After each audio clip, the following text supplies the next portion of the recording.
ఒక లైఫ్లో నిద్రకి ఇప్పుడు యూరిక్ యాసిడ్ అనే దాన్ని ఎక్కువగా ప్రాబ్లమాటిక్గా చూస్తున్నాం.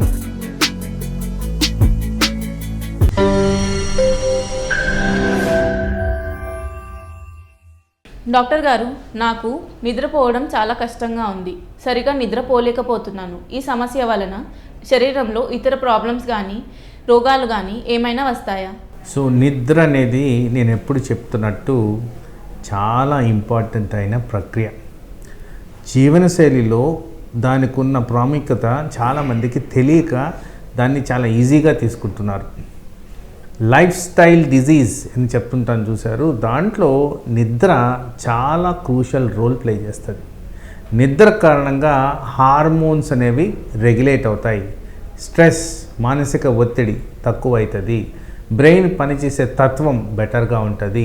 ఆ కారణంగా వివిధ రకాల ప్రక్రియలు బాడీలో ఏవైతే జరుగుతాయో all hormone related activities, thyroid, diabetes, blood pressure, cholesterol, ఇవన్నీ కూడా రెగ్యులేట్ అవ్వడం కారణం ప్రాపర్గా నిద్రపోవడం. అలాగే brain over a period of time కాస్త మెమరీ తగ్గుతూ వస్తుంది. దీన్నే డిమెన్షియా అంటాం. ఈ డిమెన్షియా ఆన్సెట్ ఎవరైతే సరిగ్గా నిద్రపోరో అర్లీగా ఉండేదానికి ఛాన్స్ ఉన్నట్టు శాస్త్రపరంగా రుజువులు ఉన్నాయి. ఆ కారణంగా నిద్ర లైఫ్ స్పాన్ని డిసైడ్ చేస్తుంది. నిద్ర control of different lifestyle డిజీజెస్ని డిసైడ్ చేస్తుంది. అదేవిధంగా నిద్ర మనం ప్రాపర్గా అనుకుంటే నెక్స్ట్ డే పనిచేసే తత్వం, పనిచేసే చురుకుదనం, మెమరీ ఇవన్నీ బెటర్గా ఉంటాయని గమనించారు. కాబట్టి ఒక లైఫ్లో నిద్రకి చాలా ఇంపార్టెంట్ రోల్ ఉందని మనం గ్రహించాలి. ఆ విధంగా ఎవరికైతే అసోసియేటెడ్ కండిషన్స్ ఉంటాయో వాటిల్లో కూడా ప్రాపర్గా మెయింటైన్ చేయడానికి నిద్ర అనేది సమంగా ఉండాలి. అందరికీ తెలిసినట్టే నిద్ర around 8 hours per day and ఆ టైం కూడా బిట్వీన్ 10 నుంచి మార్నింగ్ 6 వరకు చేయాలి.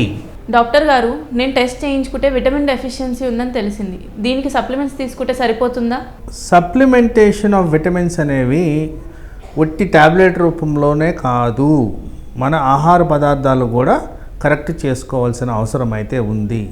ఇంపార్టెంట్గా ఈ మధ్యకాలంలో నేను ఎక్కువ శాతం ఈ విటమిన్ డెఫిషియన్సీస్, పర్టికులర్గా డయాబెటీస్కి సంబంధించి కానివ్వండి, ఊబకాయానికి సంబంధించి కానివ్వండి, బ్లడ్ ప్రెషర్కి సంబంధించి కానివ్వండి, ఈ లైఫ్ స్టైల్ డిజీజ్ అన్నిటిలో కూడా స్క్రూటినీ చేస్తున్నప్పుడు ఈ విటమిన్స్ అండ్ మినరల్స్, పోషకాహారాల లోపాల వల్ల కూడా ఇవి మేనేజ్ చేయొచ్చు అని శాస్త్రపరంగా రుజువులు ఉన్నాయి. కాబట్టి వాటి గురించి కూడా మనం ఆలోచించాల్సిన అవసరం ఉంది. న్యాచురల్ సోర్సెస్ ఎలా మనం దీన్ని చేసుకోవచ్చు కరెక్షన్ అనేది డెఫినెట్గా ఆలోచించాలి.